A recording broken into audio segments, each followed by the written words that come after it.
So first of all, I just want to start with thank you everybody for coming out today. Really appreciate it. I know we're doing a little bit of a battle here with Blues Fest, so thank you for choosing us. It's great to see all your faces up here. I know you're not here to see me, so I'm going to be brief. I'm just going to give you the layout of what's happening here today and tell you a little bit about how I got involved and how you might want to get involved too. On that note, let's get started. My name is Tara Wilson, and I'm here on behalf of the PPC of the Kitchener, Waterloo, Cambridge, Halton Hills Regional Association here for the People's Party of Canada. And I'm hoping that I'm going to get to know you guys a little bit more over the next couple of weeks and months, perhaps. So kind of keep that in mind as I'm talking. I thought I'd talk today about some of the reasons why I'm here, because I bet there's some of the same reasons that you guys are here. Over the last decade, I've become increasingly dissatisfied with the political environment in Canada. And to be honest, I've been voting about who I'd like to block from gaining power rather than who I believe in to run this country. And that might be a great political strategy, but that makes it kind of a game. And that really perpetuates the status quo. And I thought, that's not really who I'm about, that's not really what I want to be, and my life isn't a game. More importantly, I can't afford to gamble on my son's life.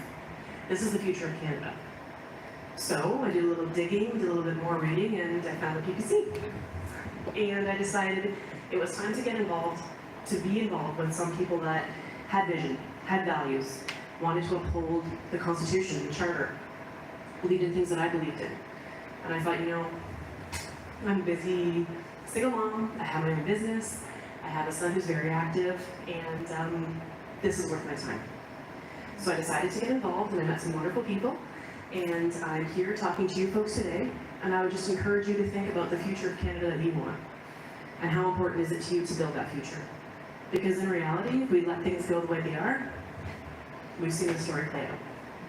I encourage you all to think about why you're here today, to listen to our wonderful guest speaker, and think a little bit about how maybe you might get involved, what you can do to help support that in the next little while. Okay. What I would do right now is, those of you who are on the board, the executive right now, if you could put up your hands. Okay, so anybody in this room with their hand up, if you are interested in getting involved, go and talk to those people. Find out what it's about. We do have a regular monthly meeting this Tuesday, so if you're interested in getting involved, feel free to go see Christine, make sure she has your contact information, and then come on out and see us on Tuesday. Okay? Just wanted to keep that thought in your mind as you're listening to everyone speak today. Okay. On that note, I'm going to hand things over to Kevin Dupuis, who is our candidate, and he's going to do a little bit of an intro, and then he's going to hand things off to Cole Squire, and then we're going to get the headliner up. So we're all here to see Maxime. Thanks, everyone.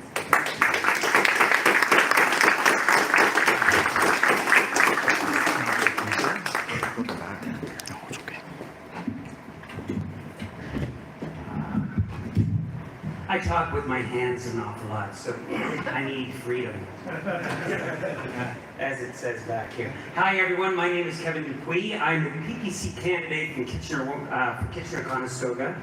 I live out in West Montrose, and I've lived in the area since 1985. Before that, I was actually from the Bruce County area. I grew up in Walkerton. And we've got a whole pile more people. That's wonderful. Good to see you guys come on in. Fantastic. So, yeah, if you could find, have we got any more chairs? Are we good with the chairs? I think so far we're good. Okay. Anyway, first of all, I'd like to thank you all for coming out today. Taking time out of your free time a Sunday afternoon, and with a jazz festival going on, it is so nice to see you guys all come out. Obviously, you're concerned about Canada's future as well, as the rest of us. So,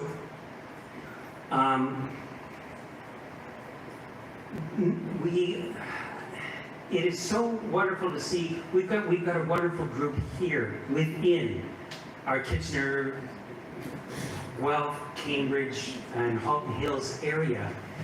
We'd like to see more of you come out and join our board. We need the help. We need representation from all the different areas, and so that would be astronomical if you could come out. The next thing I want to do is I want to thank Maxime for coming and visiting our community.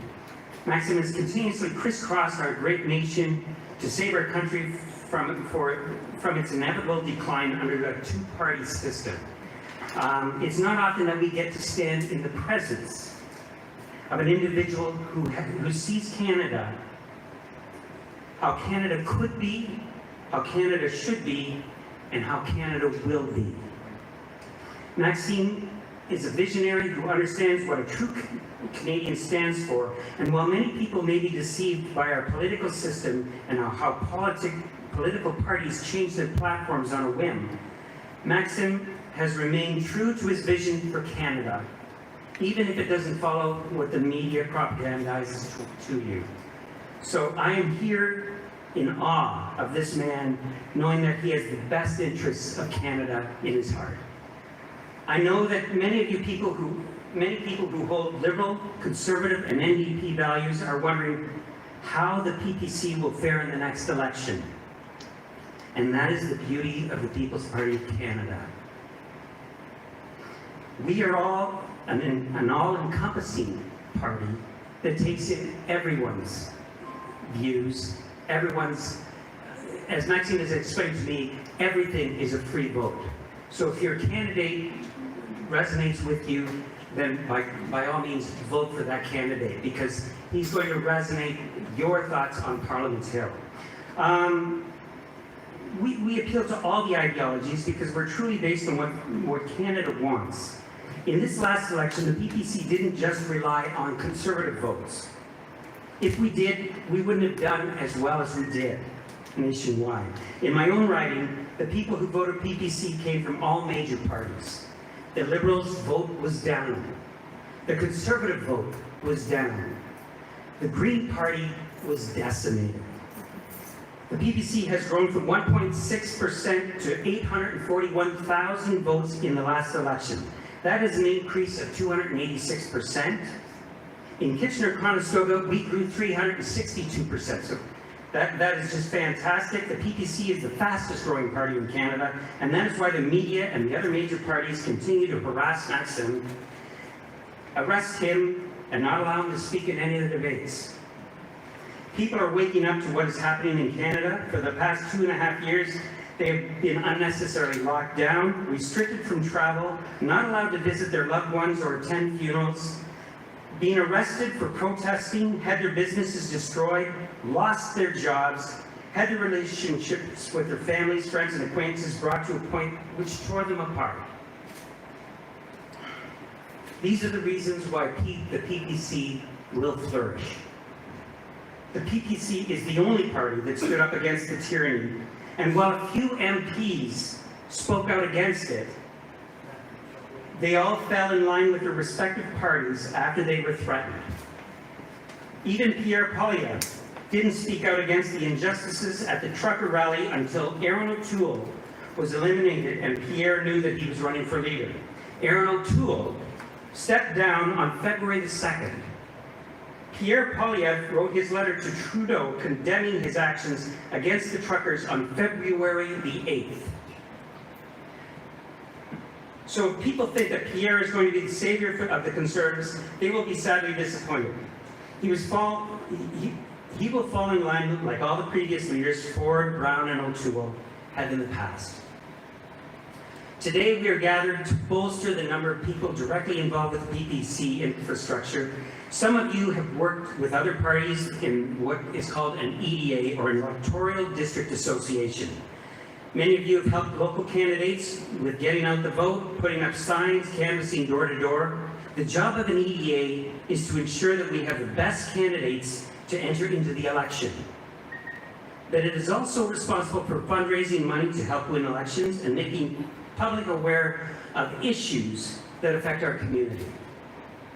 Having a candidate is one thing, but it is the infrastructure that is supporting that candidate that is crucial to the success of the party. And that is why we're here today. Your skills, time, and commitment can see amazing results. Mike Morris is the local Green MP from Kitchener Centre. He won his riding because he had a great ground crew. His signs were everywhere in downtown Kitchener. Some of them were coming up against my apartment buildings that I saw, and when they got too close, I just moved them slightly. But he had his people knocking on doors, and that's why he was successful. There's a few other reasons too, but Mike did a wonderful job. You can also help our regional association by telling your family and friends about the PPC party so we can grow and be prepared for the next election when it is called. And it may be called sooner than we think. We don't know. So thank you for your time and support. Our next speaker is an amazing individual. I first met Cole Squire at a PPC workshop, and he was very green. He's just a young guy. But the next, and he had his cue cards all lined up, much like I have my cue cards today. But he had his cue cards all lined up, and he was all dressed up and to the nines, and he looked so nervous. The next 3 months, I saw him in a downtown rally in Kitchener, or in Toronto, just below the CBC buildings. And it was a wonderful rally, and what a difference that I saw in Cole. His story just blew me away, and I was so impressed with this young man. And I'm so glad to see that Maxime has recognized that in him as well. He gave a speech, it was funny because David Menzies was in the crowd. And David Menzies, as many of you will know, was the reporter from Rebel News. And so David came up to me and asked me if I wanted to, do an interview. And I said, you know what, I would love to do an interview. But I think there's someone you should speak to instead. And so that's when I introduced him to Cole Squire. And Cole gave a fantastic 15-minute interview. Now, this was the funny part, because David Menzies said, well, I need my cameraman. He was looking around for his cameraman, and the guy was off in the crowd and we couldn't find him. And he says, well, what do you need, Dave? And he says, well, can you hold my camera? So I ended up being the cameraman for 15 minutes, holding his camera like this, steady. And that's tough to do after 15 minutes. Your arms get real sore. Cole would not shut up.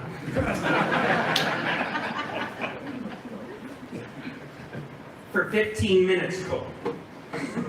Anyway, now I have the distinct pleasure of introducing PPC's Lieutenant, or if you're American, Lieutenant, for Ontario, the candidate for Brantford Brant, a native Canadian who grew up and lives on the Six Nations Reserve, and a great guy and a friend, Mr. Cole Squire.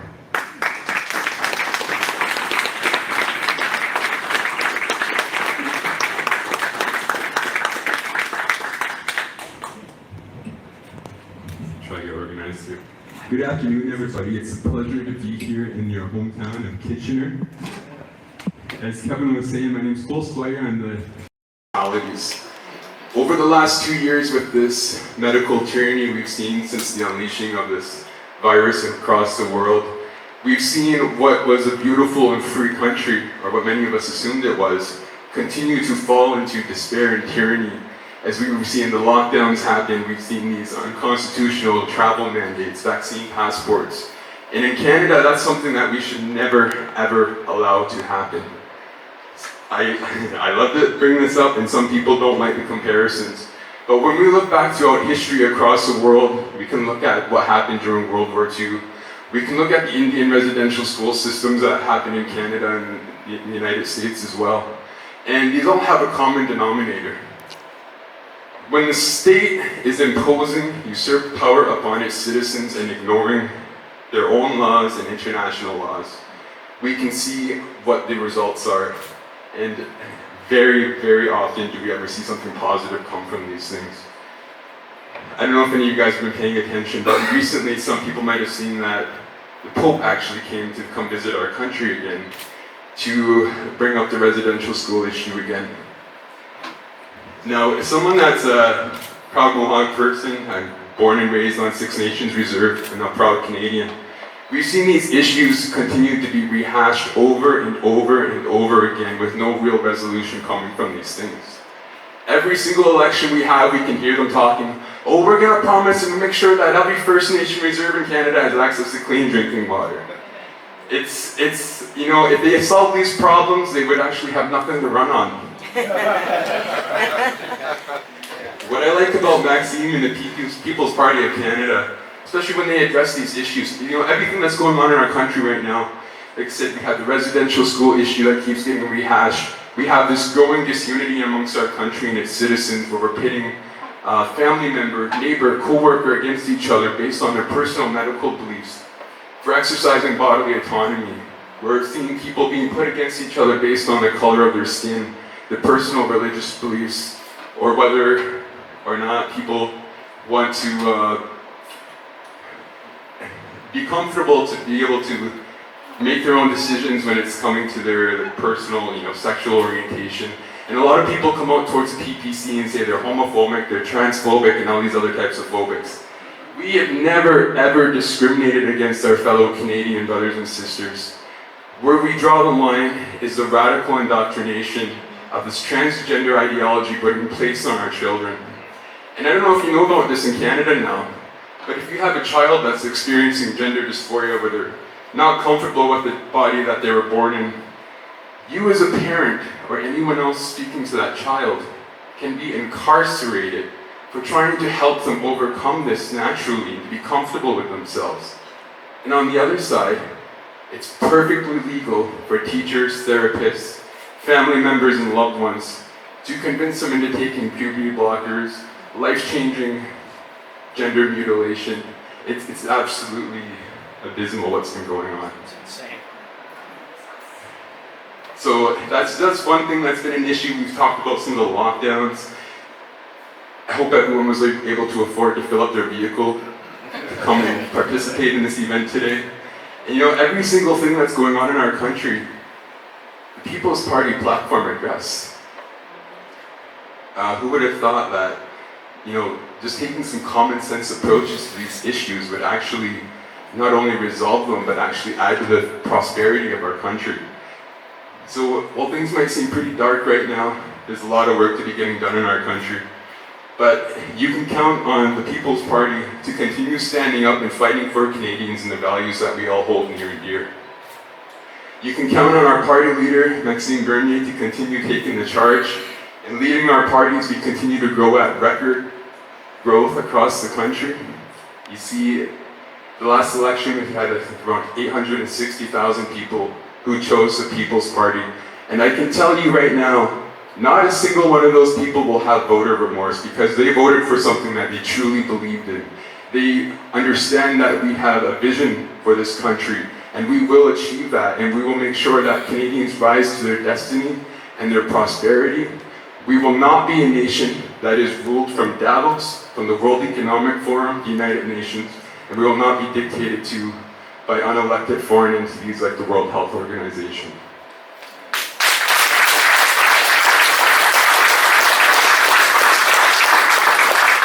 You can count on our candidates like Kevin, Brian, and so many other wonderful people who continue leading the charge in our local communities.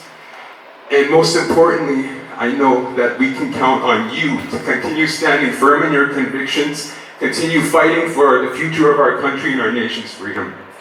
You guys could have been anywhere else today. We're not even in an election period, but yet here you are. And it's so wonderful to see people proudly wearing their purple colors, sporting the Canadian flags on their vehicles. And that's really what this is all about. We can have opposing or differentiating views with our friends and our family and our neighbors and our co-workers. But at the end of the day, it's important that we make sure that we are bound to common principles and values and traditions and our heritage that truly make Canada such a great country to live in.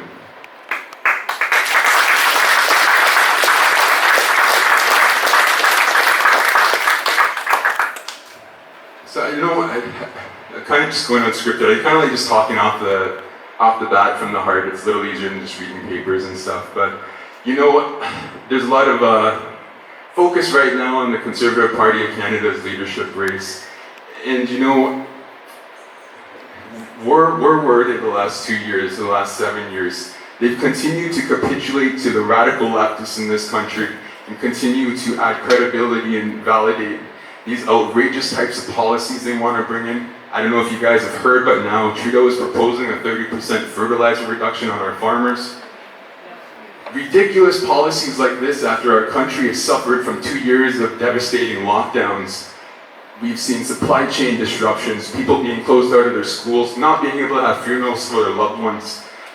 We are approaching record inflation, we're in record debt, and now the establishments, not only in Ottawa, but in the United States and other countries, are beating the war drums for World War III.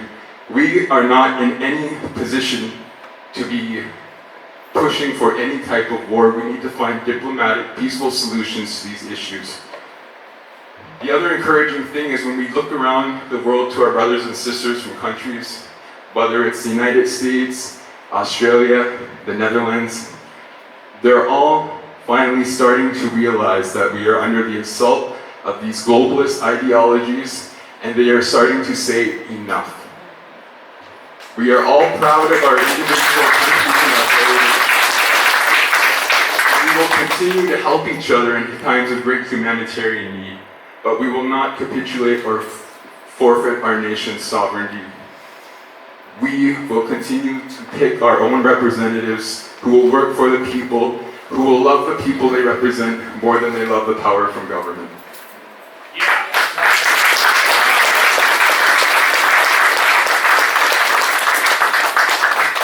And the people just keep rolling on, and I just love it. So as Kevin was kind of mentioning earlier, we're making a lot of progress, but there's still a lot of work to do. We're not in an election period, and we know one could be called at any time. I know if you guys heard recently, there was some chatter from the Conservatives about a possible fall election again. And did anyone catch what their response was? I think it went something along the lines of, Trudeau needs to focus on helping Canadians, not calling for another election. Otherwise, they're saying, you know what, even though our country's going to shit, we're just going to continue supporting what Trudeau does, just like the NDP does, and we'll see where we end up. That is not opposition. And that's why the PPC continues to thrive and expand, because people are starting to wake up to the flip-flopping between the Libcons and the other political parties in Ottawa. We offer a real viable solution to the issues that affect Canadians the most. And with that being said, with the current political landscape in Canada, trust is such an important thing. So many people have become disenchanted and have lost trust in the system. Not only with our political institutions, we've seen this trickle down even into our judicial system. It's in our schools. I'd seen in Waterloo there was a school board trustee removed from his position for speaking out about these radical trans ideologies being placed on the children. And to make it even worse, he was one of the only African members on there. So even with myself being a First Nations person, the left likes to prop up these minorities and say, oh, we're the ones that are going to support them and help them out the most. As I've said, they keep rehashing these issues, making these false promises, because they just think of us as pawns for their voting. And we're not going to put up with that anymore.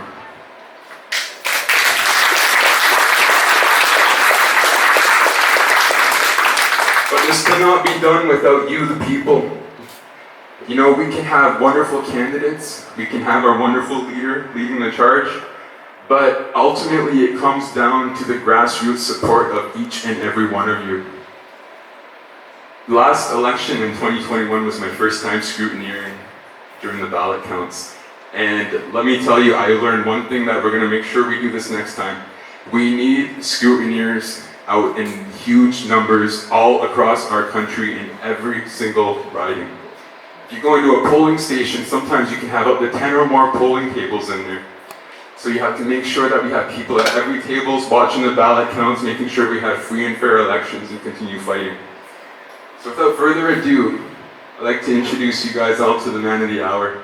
This man has continued to fight even before in 2019, 2018, when it was not so popular to speak out about things. We've seen rallies being interrupted by Antifa-like supporters. We've seen him even face arrest for speaking out freely about different things.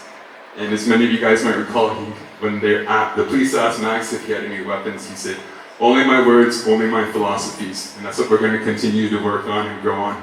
So without further ado, ladies and gentlemen, please welcome the People's Party of Canada leader, Maxime Bernier.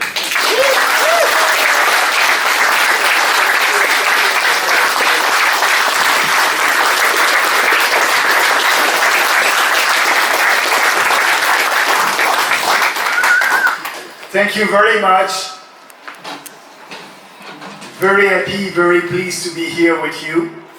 So, before starting, I just want to thank all our candidates here in Ontario, but also all across the country. We were able to have 313 candidates at the last election on 338 ridings. So what we need to do next time is to have a full slate, and we have time. It's a good news and it's a bad news. Like Cole said, we want an election as soon as possible. We want to be sure that what Trudeau is doing will stop. But when the election will come, we're going to be ready, and that's why we count on you. But I want you also to know a little bit more about the PPC. So, what is the PPC? When I have that question, I'm always saying, no, we are a smart populist party. Why I'm saying that? Why a smart populist party?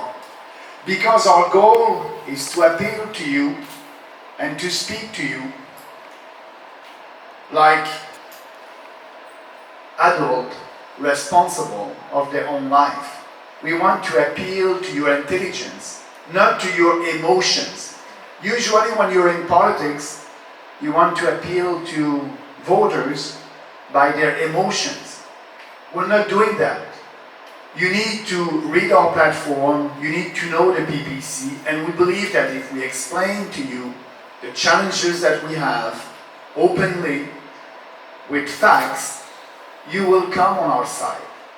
So that's why we are a smart populist party.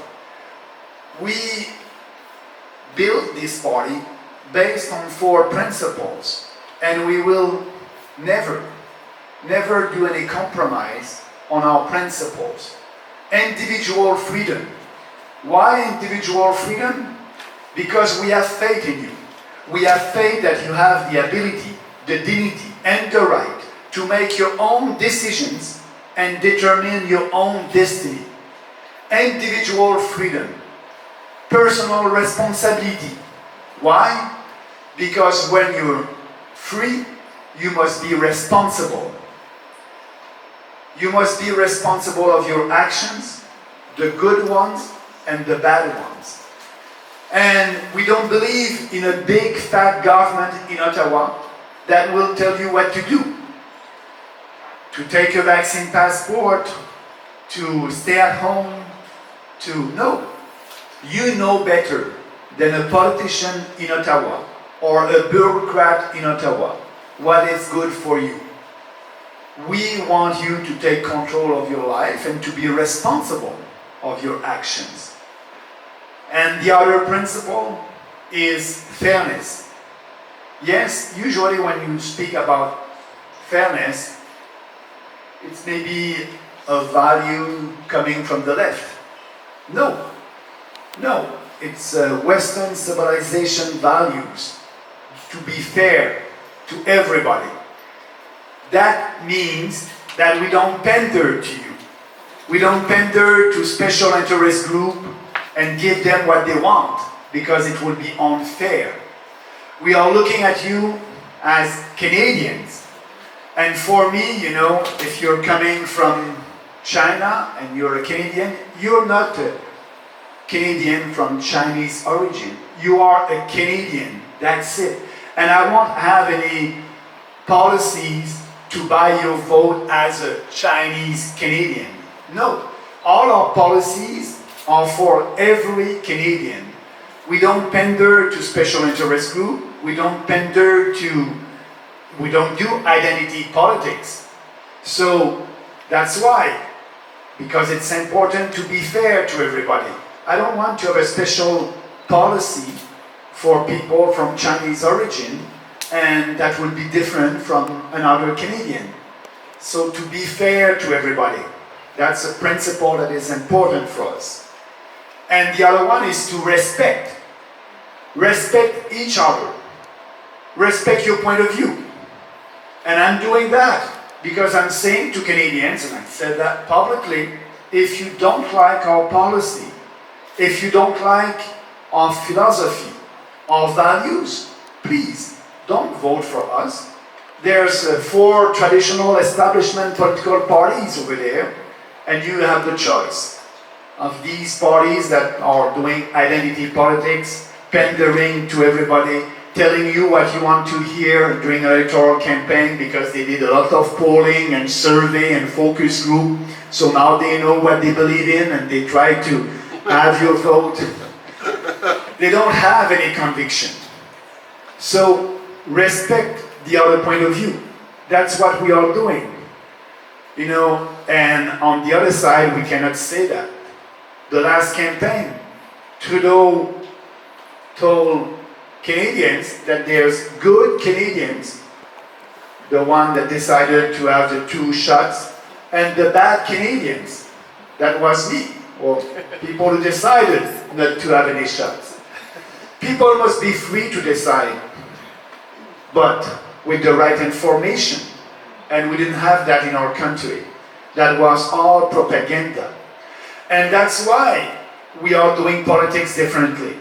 Because we have a platform based on these 4 principles, and we won't change.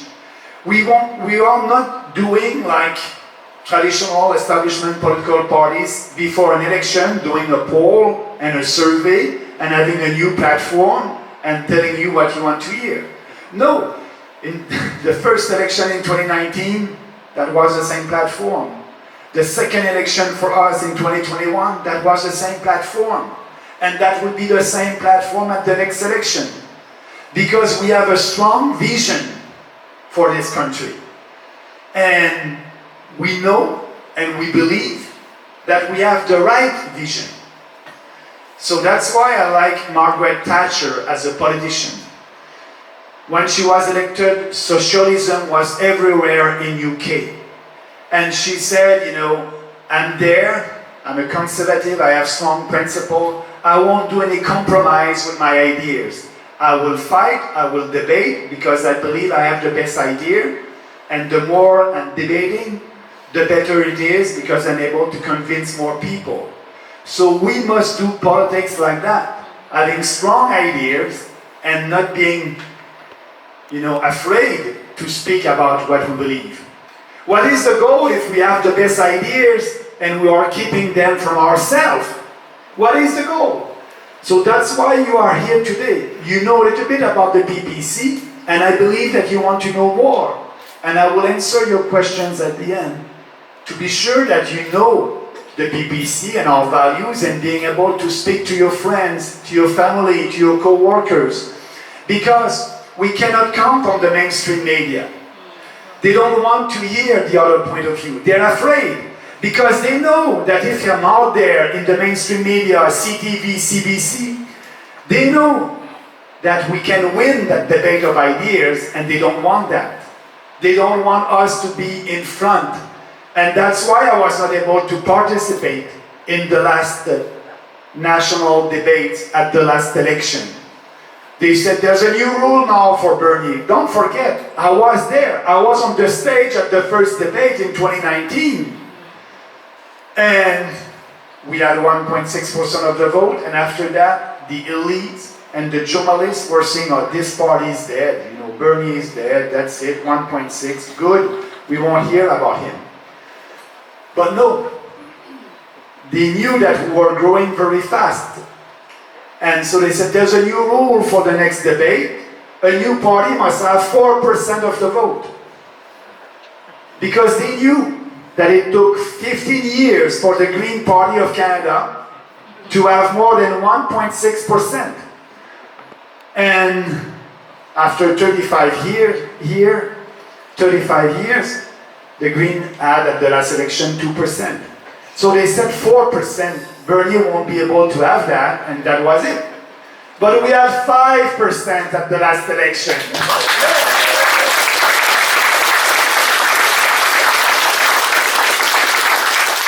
And I will be there, and that will be fun. I will debate, and I will answer the questions, and you'll see a big difference. These establishment politicians, including Pierre Poilievre, by the way. Pierre was elected the first time at 25 years old. He is now 42 years old. He never had a real boss. He's a real career politician. And he's very good with buzzword and slogan. But politics is more than that. It is more than slogan and buzzword. It's about conviction, it's about idea, it's about a vision, and that's us as at the PPC. And speaking about buzzword, remember at the last campaign, before the national debates, that was the same thing at the last campaign and the one before. All these national leaders, they're taking some day off to be ready for the debate. You know why they're taking some day off? Because they need to look at the polling and the focus group, and they need to be able to have the right answer. That won't be an answer for one question. Because they're not just doing focus group to know what you want to hear. They're doing focus group also to know which word they must use, which one is more popular. I'll give you an example. In 2018, when I was a conservative, I tweeted about immigration and radical multiculturalism. And I received a call from Andrew Scheer. And he said, Maxime, if you want to speak about that, you must call our PR department because they did some focus group and the words that you use in that tweet, people don't like it. There's a way to speak about it and people will like it. So next time, give us your tweet in advance and we'll approve it. And after that, you'll be able to tweet. So that's what they're doing. They're spending millions of dollars on focus group, on polling, because they don't have any conviction. And Andrew Scheer was very clear when I left, before I left the party in 2018. As you know, I did the leadership contest in 2017. I didn't win with 49% of the vote. And I tried to work with the establishment of the Conservative Party of Canada to try to tell them, you know, I think some of our ideas were very popular, 49%. And I hope that you'll take some of our policies for your next campaign on your platform. Like I told you, the way that they build their electoral platform, it's by survey and focus group. So Andrew Scheer was very honest. He told me, Maxime, we won't. After 13 months, he said, Maxime, we won't take any of your ideas. I said, my God, you know, I had 49%, Andrew. People loved it. He said, yeah, your idea were very popular with the membership of the Conservative Party of Canada. But they're not popular with the general population, so we won't take any of them. And you know, we are building a platform to be able to win that election, and with your ideas, we won't win. So I said, I cannot stay in that party. This party has a name conservative, and it won't promote and speak about conservative values, freedom values, Western civilization values. So that's why I left and I said this party is intellectually and morally corrupt. And when they're speaking like leftists, they are giving more credibility to the leftist narrative. So I left. And I can tell you that at the next election, I will be able to debate because we had our 5%. But I won't take any day off before the debate. I don't need... I don't need to take any debates, you know. My wife, she's a little bit tired. I'm always saying the same thing. So when she's at some of our event, she's out there and she's looking at me and she knows what I'm gonna say. Yeah, it's the same platform and it will be the same platform and it's good, you know. I know my platform by heart and I know what to say, I know why I'm in politics, and that's the beauty of that. We're not changing. I won't change. And I believe if you do that, you will be successful. And the best example, 0% for us in 2018, 1.6% for us in 2019, 5% at the last election, and we are growing step by step. The next election, I believe that it would be our election because we have time. I believe that if Trudeau is not ready for an election and also Poilievre won't be ready for an election because he will want to be more well-known and also doing some focus group and things like that. Poilievre would speak like a conservative couple of months before the next election because he will want to know everything about you and he will go to the left like O'Toole did. But for us, you know, I did a rally in Halifax in May. I did a road trip over there and because in May I was not able to travel by plane. 3 weeks in PI, New Brunswick, Nova Scotia. And at a rally, a lady said, I said, you know, we are the only real conservative party. And a lady came to me after that, about 60, 70 years old. She said, Maxime, I voted all my life NDP, and I'm listening to you. And for me, you're not a conservative party. And I don't like, I like everything that you said, everything, except when you said, you know, we are a conservative party. She said, you're not. You are a common sense party. And I think she's right. And I told her, I won't say that anymore.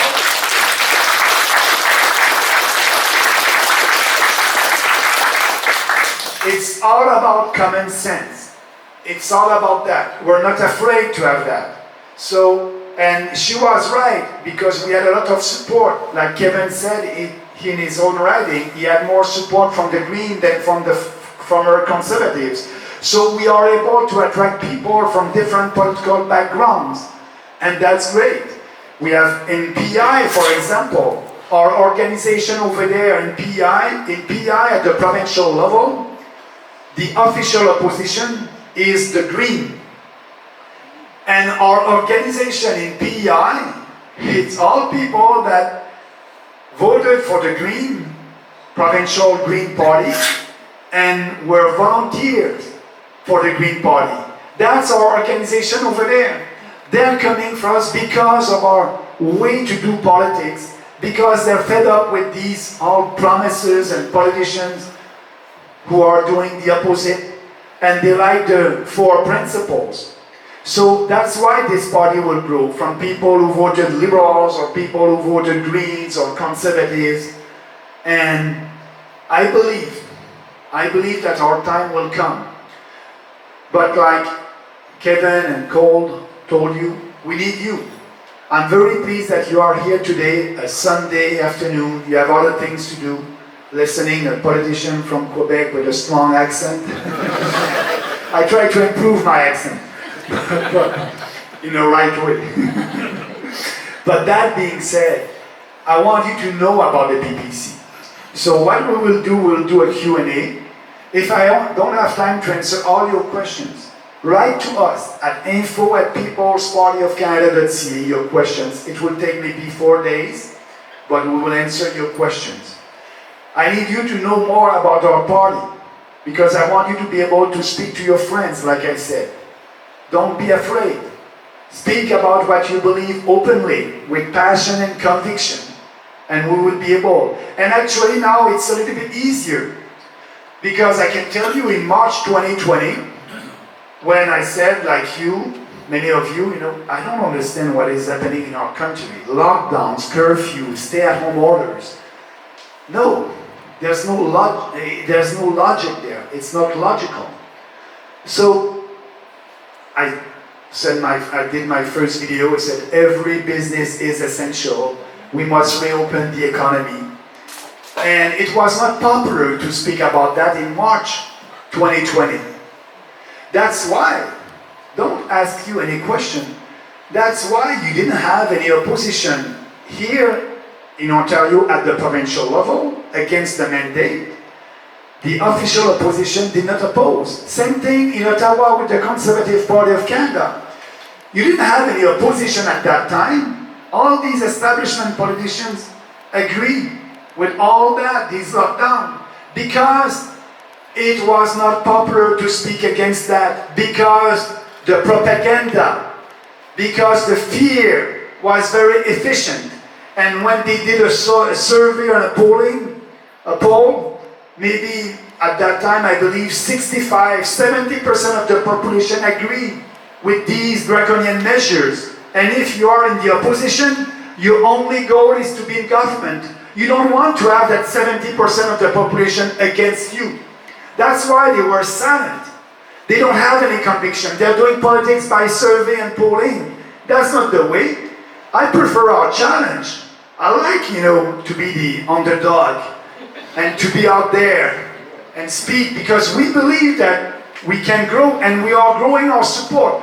We won the battle against these mandates. We did it.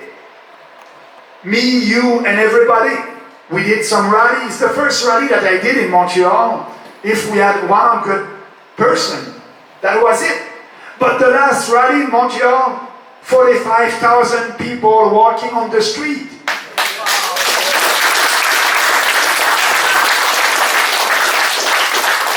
And we were able to grow that tiny minority with unacceptable views. We were able to grow that. And now, I just read La Presse this morning, and the good news over there, because they're speaking about the 7th or 8th wave and blah, blah, blah. And so, the Quebec government has a plan, more advertising, and they want more people to take this 3rd or 4th shots, I don't know. But they did a poll in Quebec about the 3rd shot or the 1st. Are you ready? And they were polling people, they were polling vaccinated people, if they're ready to take the 3rd shot or the 4th one, and 69% of them said no thanks. 69%.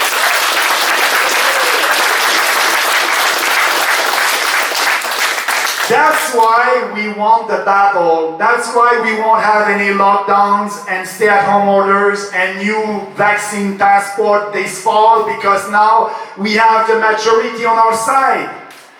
And that's the way to do politics. We need to win that battle. We need to change the public opinion. And we did that together. And thanks to the truckers and to the Freedom Convoy. Yes, thanks to them.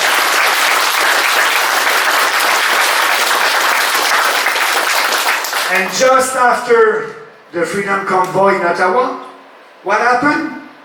Now these establishment politicians were looking at their poll and their focus group, and they knew that the 5% was 10%, and the 10% became 15%. And so what they didn't like is the trend. We don't need to have a majority to win our battle. We just need to show them that there's a trend. We are growing. And they're looking at that as, oh my God, okay, if I'm still doing lockdowns, this minority will become a majority and I won't be elected, so I must stop that. And that's why after that at the provincial level, all the mandates were lifted. And so we are able to win the debate, and we show it with the COVID draconian measures. But there's another debate that we must win. We must win the debate on, the wokeism, the socialism everywhere. And I hope that you understand when I'm speaking about that we are doing politics differently. That's not a slogan for us. That's the reality. We have the courage of our conviction. First of all, we have conviction. And we have the courage to speak about what we believe. And we know that it's not because something is not popular that it is just and true. And something will become popular if we speak about it. And if we are more and more people to speak about it. And I understand that now more people can have the debate on COVID-19 and freedom. They're open to that. It was tough in the beginning of the pandemic because the propaganda and the fear was very efficient.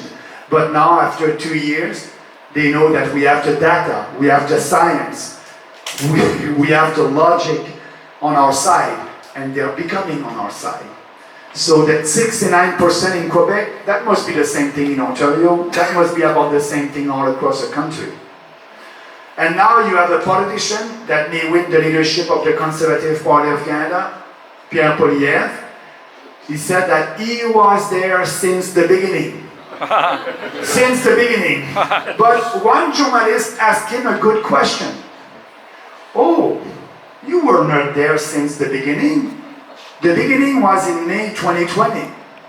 And he had a good answer. He said, no. The beginning for me, I'm doing politics at the federal level. And the beginning for me was in August, before the election, August 2021, when Trudeau imposed a vaccine passport on Canadians. All these draconian measures, that was at the provincial level. And I'm not doing politics at the provincial level, and I don't want to interfere to provincial jurisdiction.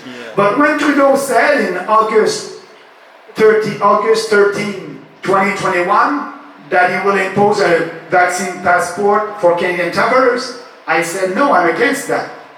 But me, as a politician, doing politics at the federal level, I was against that in May 2020. You must say, Maxime, you have in your platform to respect the Constitution, respect the provincial jurisdiction. I was against that in the beginning because provinces were able to lock down the economy because of Justin Trudeau, because of all these money and programs that Justin Trudeau did to be sure that the provincial government will do lockdowns. So imagine if Trudeau didn't do that big and huge and irresponsible deficit of $450 billion, and he gave money to Canadians and businesses to stay at home. And like that, provinces were able to lock down and shut down the economy. So that's why I was against that in the beginning, because the money was coming from Ottawa. Without any money, I don't believe that these lockdown and all that, I don't believe that provincial government would have been able to impose this lockdown when saying to people, stay at home without money. No. So that's why I was against that. Because of Trudeau, we decided to did programs and spending money that we don't have and we didn't have at that time to be sure that provincial government will do these lockdowns. That was the beginning, and that was important for me as a politician at the federal level to be there, to be on the street, and I was there. But when he said in August, I was against that. That's a lie. That's a lie, because what? The leader of the Conservative Party at that time was O'Toole. And O'Toole, he had a shadow cabinet, critics, finance critics and critics for every portfolio. At that time, he has 6 critics in August, so they were representing the party, shadow cabinet minister, 6 people, conservative MPs that said, no, we are against that. Trudeau must not impose vaccine passport. What happened to them? And Poilievre was not part of that. What happened to them, to these 6 members of parliament? O'Toole did a shuffle in November 9, after the election. And all these 6 MPs lost their jobs because they were against the leader on that file, and they lost their job as a critics. But one has received a promotion, that was Poilievre, and he received a promotion and he went back to be the critics of the finance minister because he didn't say anything against the vaccine passport for Canadian travelers. He didn't say anything, and he started to speak in February, just at the end of the convoy, Freedom Convoy, because he knew that more and more people were on that side, and he was not in Ottawa downtown with us. No, he did a photo op in his riding with a trucker but I didn't see him downtown. So that's the way he's doing politics. That's the way these establishment politicians are doing politics, without any conviction. That's why you cannot trust them. So that's us, the PPC. We want change, and we have great candidates all across the country that are ready to fight for you, for our country, and we are putting our country first, not the World Economic Forum or the World Health Organization or the UN. You know, I said in 2019, and you can go on YouTube and National Debate, Bernier, globalism. I said that on the stage at that first debate, that all these politicians are globalists. They believe in the UN. You know, Canada will be part of the UN, but we will be doing things with the UN if they are working in line with our values. If they're doing things that are against our values, we won't be part of that. And by the way, we are spending $1 billion every year for the UN. And I believe that we'll be able to save a lot of money there, because the UN is a socialist and dysfunctional organization. So we'll be able to save money because we won't play that game.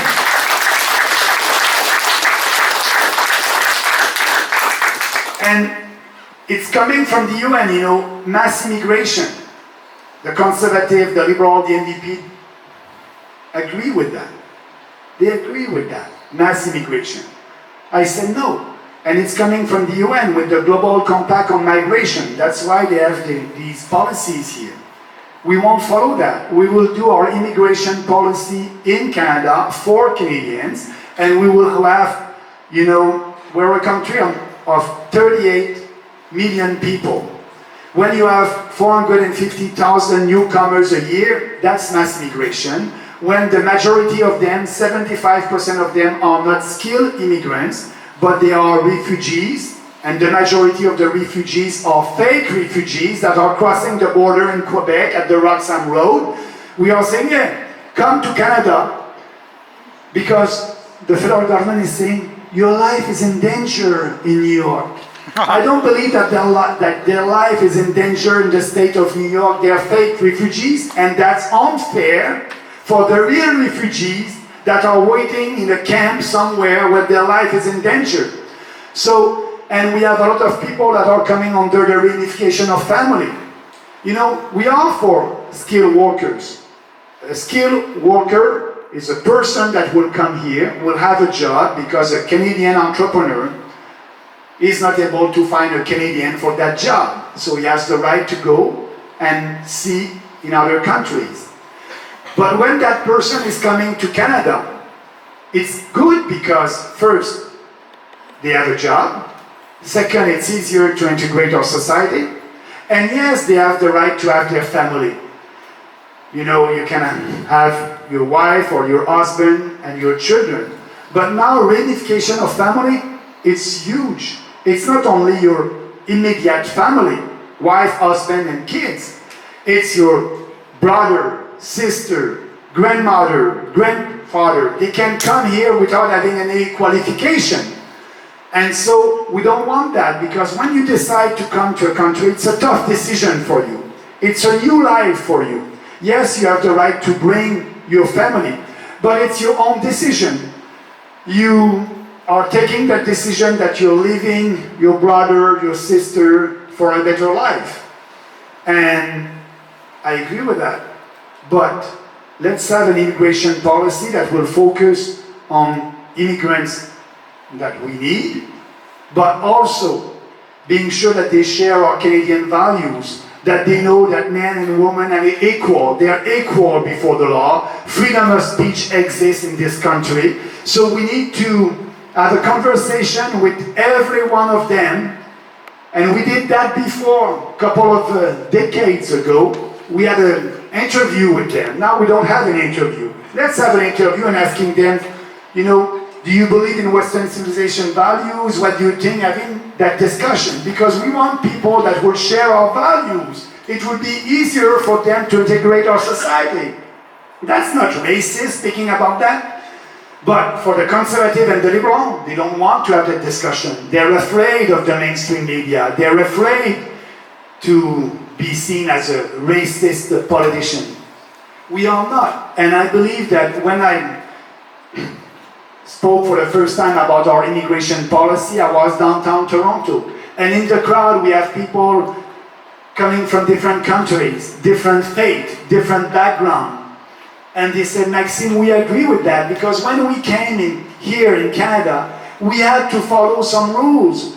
We had to speak French or English, and we had to learn the language. And now everybody can come, and it's a free-for-all. It's unfair. It took me 5 years to be able to come here, and now you're opening the borders. It's a privilege to be Canadian, and that must stay like that. But that will with us. So we're not afraid to, taboo subject for us. So I want you to understand the PPC and our philosophy. Same thing on the economy. On the economy, we have a platform that is very different. I'm speaking about inflation. I did a video 10 years ago, not 10 months ago, 10 years ago, that inflation is bad. 2% inflation is bad, 20% inflation is bad, and that's the goal of the Bank of Canada. The Bank of Canada wants you to be poorer every year because they have a goal of 2% inflation. So 2% inflation, after 10 years, it's a lot of inflation. But now it's not 2%, now it's 8%. And the sad news about that, Statistics Canada just did a survey a month ago, and the average salary increase in our country for this year is about 5%. But the inflation is 8%. So we are poor by 3%. That is, if you have a raise of 5%, and I don't believe that everybody will have a raise of 5%. So we are poorer by 3% at least. And you know that the real inflation is not 8%. When you do your grocery or when you go to the gas station, it may be about 10 and 12%. So inflation is a tax. That's a tax because Trudeau, instead of having this huge deficit, he didn't have the honesty to tax you and say, I need to tax you because I want to give money for people to stay at home. No, he didn't have the honesty to do that. But now we are paying for these huge deficits. Because what happened? The Bank of Canada was the ATM machine for the federal government. So they printed money, a lot of money, and when you have more money in circulation and fewer goods, you have inflation. But people are saying, Maxime, it's not because of the Bank of Canada, there's inflation everywhere. Yes, they're right. There's inflation everywhere. In the US, it's at 9%. In UK, it's about 10%. In Europe, everywhere in Western countries, there's inflation. Why? Because every country did the same thing during the pandemic, the so-called pandemic. They did the same thing. They said to their population, stay at home, don't work, but we will give you programs and money. And they didn't have that money, so they asked their central bank to print more money. So that's why there's inflation everywhere. Because, inflation, it's always because of a bad monetary policy. If you have the same amount of money in circulation, if you don't increase the amount of money in circulation, and you have the same amount of money in circulation, if a good is going up, like gas, another good will have to go down. And you won't have a general inflation. Inflation, it's always because of bad policies coming from central bank. So that's why we have inflation, because of this huge deficit. And what we must do, we must tell the Bank of Canada to have a zero inflation target. Like that, you will keep your purchasing power, you're going to be richer. Why? Because when you have inflation, your purchasing power is going down. The federal government is telling you, you can keep your money in your pockets, I won't tax you anymore, but you won't be able to buy the same amount of goods and services with that money. Your purchasing power is going down, your standard of living is going down, and you are poor. That's inflation. So we need to stop that. And I said that long time ago. And now that's our policy, to be sure that the Bank of Canada will have an inflation target of 0%. Message today is, I believe in you. We believe in you, and the government won't be able to save you. That's why we need to have a smaller government in Ottawa that will respect the Constitution, respect our freedoms and our rights, don't interfere in provincial jurisdiction, and a smaller government, because like that would be able to lower your taxes and giving you more of your own money in your own pockets. So that's our philosophy. We believe in people. We don't believe in a big fat government that will tell you what to do every day of your life. So that being said, thank you very much for taking your time, and I appreciate to be here with you today. Thank you.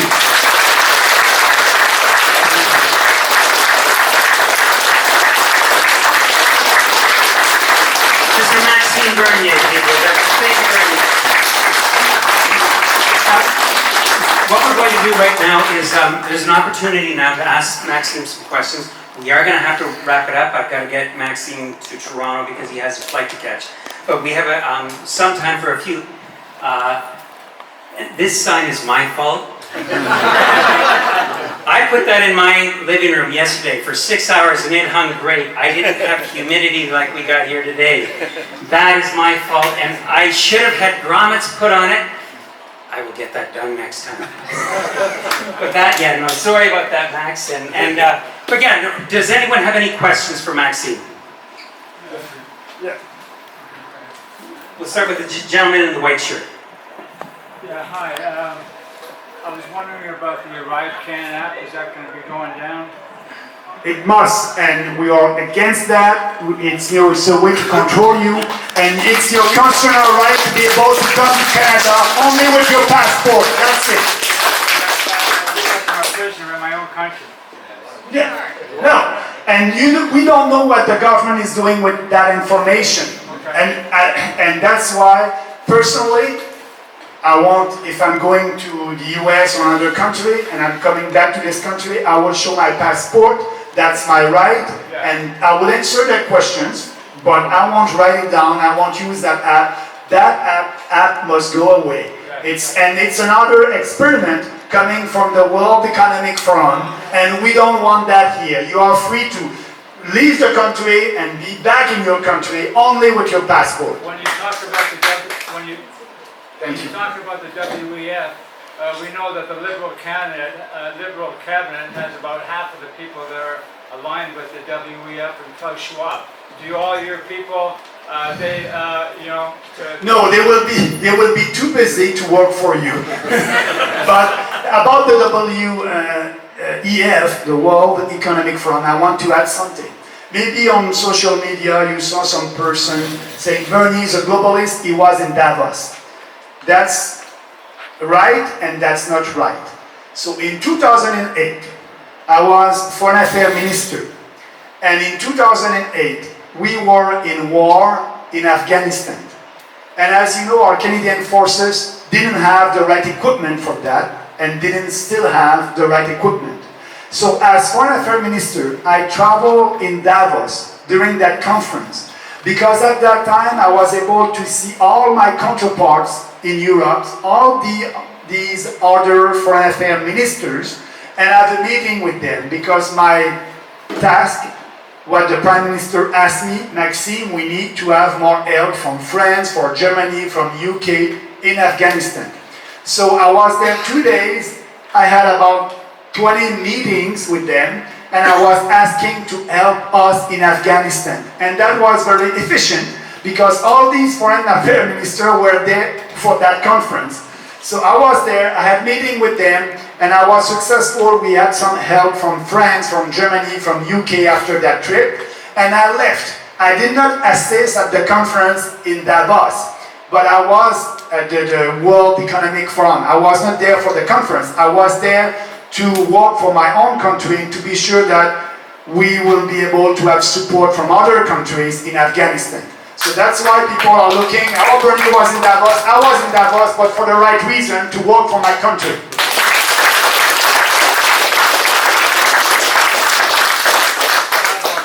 Sorry, I gotta go, but Thank you. get bigger shirts. Look at this billboard. Yes. Hi there, welcome. You mentioned our next debate would be topical more against wokeism and socialism and this kind of thing. I've been concerned about that for a long, long time. There is a problem in that a lot of the wokeism and the various wokeist programs and sort of affirmative action, discrimination, that kind of stuff is everywhere. And it has a lot of federal legal support, unfortunately. Now, what I'm asking is whether you're considering looking at the constitutional aspect of this program, which is like Section 15, Section 2, I'm sure you know about this, whether we should address this head-on as a flaw in the Constitution and sometimes fight against it, because it's 15.2 that allows this affirmative action crap to be everywhere in Canadian society.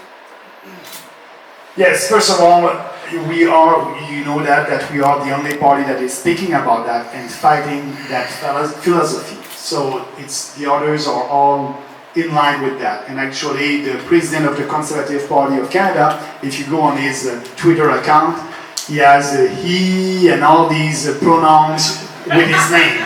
So, speaking about that, it's everywhere. You're right, it's in the Canadian Forces. Now, you know, if you want to have a promotion, you'll need to be part of a minority. You don't have a promotion anymore based on your competence, based on your character. That's for the Canadian Forces, that's for the RCMP also. We need to change that. I don't need that we need to reopen the Constitution or changing the Constitution. We just need to stop giving funding. The federal government is funding all these organizations, you know, all these leftist organizations. Just stop to give them funding. And same thing for the university. The university received a lot of funds from the federal government. We need to stop that. At one condition, if you want our money, you need to have a real free speech policy.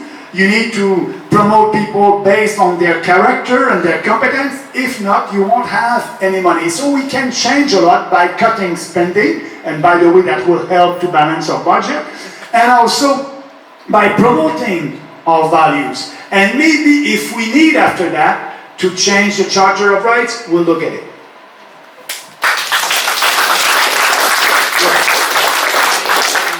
Thank you very much, Maxime, for coming out. You're working really hard. I appreciate it. I decided to come out to support you because you're working so hard. Two questions. First was, you increased from 1.6 to 5%, a threefold increase. Yes or no answer is okay for the first question. Do you think we can get from 5% to 15% in the next one? And then second question is, what are three things that we as a group can do individually to help get the 15%? One of them you've already said is to get on the website and read what you're all about. Can you tell us another two? Yeah, okay, thank you. Yes, you're right. Last time, and about the goal for the next election, you know, I hope the maximum, we can have 10%, we can have 15%, maybe we can have 20%, I don't know.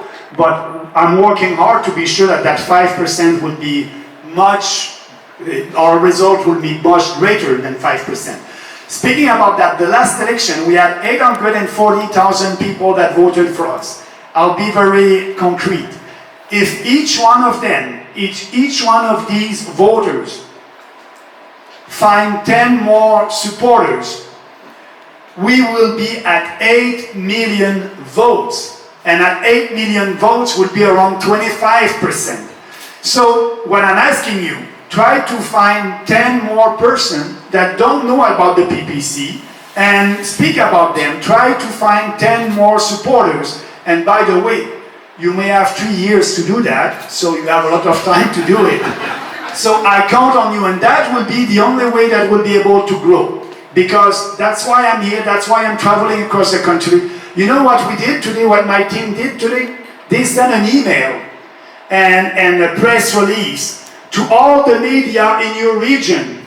All the media. I think on the list we had 55 journalists, the local media, the local newspaper, the local radio station. And we said to them, Bernier will be here, he will be available for you media, and he will answer all your questions. Do we have somebody from the media here? No. That's the challenge. The mainstream media and the local mainstream media, they are not following us. They don't want to, we have more vote and percentage of the vote than the Green Party of Canada at 5%, and a little bit more than the Bloc Québécois that is only in Quebec. So that's our challenge. That is why I'm traveling across the country. That is why I count on you. And you have a great organization here. I hope you'll give your name. I hope if you're not a member, you'll become a member. It's only $35 for 5 years, so you can become a member. The organization is there waiting for your support. Do you want to add something on that? Okay.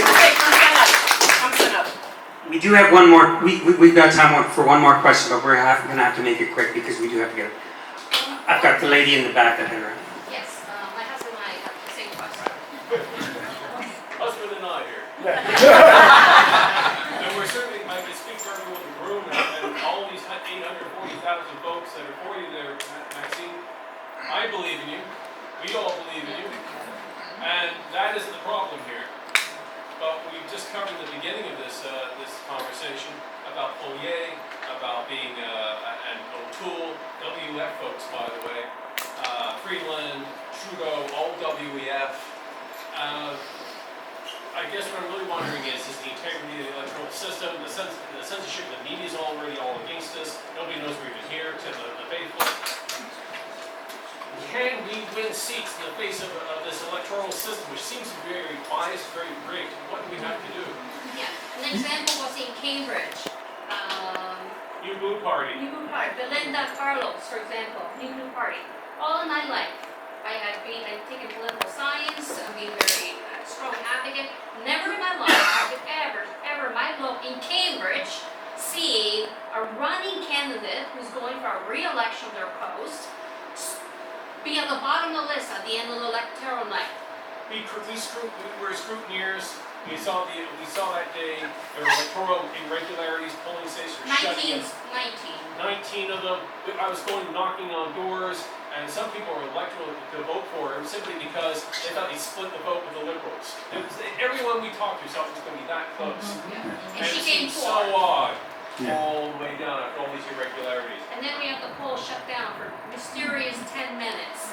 So, You couldn't count the votes. yeah. It's all electoral. So what I know the system at the federal level. I understand what you just said. At the federal level, there's good news and bad news. The good news at the federal level, they never use the Dominion machines. That's why we said we need more scrutiners. They're there, they're counting the vote traditionally. So that's the good news. The bad news is that at the last Election Canada and the federal government promoted mail-in ballots. And we must not do that. We must do like we did in the past. You want to vote, you come, you vote, you show your face and your ID with your address, and that's it, and you vote. But Election Canada, after the election, they said that they were not able to count 200,000 votes, ballots that they received after the election. So, we know that people voted and they didn't count their vote. Is it right because it was after or it was before when they received it? So we need to change that. We need to be sure that only people in person would be able to vote, and we must not promote mail-in ballots. That being said also, in our platform, about electoral reform. We don't have any proportionality in our system. We had 5% of the vote, and in a proportional system, we may be able to have 5% of the MPs with 5% of the vote. We don't have that. So what we are working on this summer is to have a new policy. I like our system, it's a good one, but we can improve it by putting a little bit more proportionality in that system. And so we are working on a policy on that for this summer, for the next election. But I believe in that system. Yes, there are some irregularities, but at least at the federal level, what they're doing, and that's why I don't know what is happening in every poll stations. That's why we are asking our people, and Cole said it, and also our team, we need more volunteers the day of the election that will be there and check them to be sure that our votes will be counted. Thank you. We're going to wrap things up right now. Again, thank you so much for coming to our community. We greatly appreciate someone that has the vision that you do for Canada. And before all of you go, if some of you would like to get a membership, you can come up front here. You can speak with Christine. We're also accepting any donations. If you wish to make a charitable donation, there's a generous tax benefit. It's 75% on the first 400, and it works out 50%, and anything after that, up to a maximum of $650. So come and see Christine. Come and see. Also for volunteer, we also, if you would like to join our board of directors, we are having a meeting on Tuesday night. Come and see Christine again and Tara, and between the two of them, they're going to handle everything and take care of any questions that you might have. So again, thank you to everyone. And if you have more questions, don't hesitate. Write to info@peoplespartyofcanada.ca and just write, I was with Maxime here at that event and I have a questions, and so it may take 3 days or 4 days. We have a small team in Ottawa, but we are answering our emails. And I'll be here for another couple of minutes, and if you want to take a photo, if you have anything, so I'm here. Thank you again. Have a nice Sunday.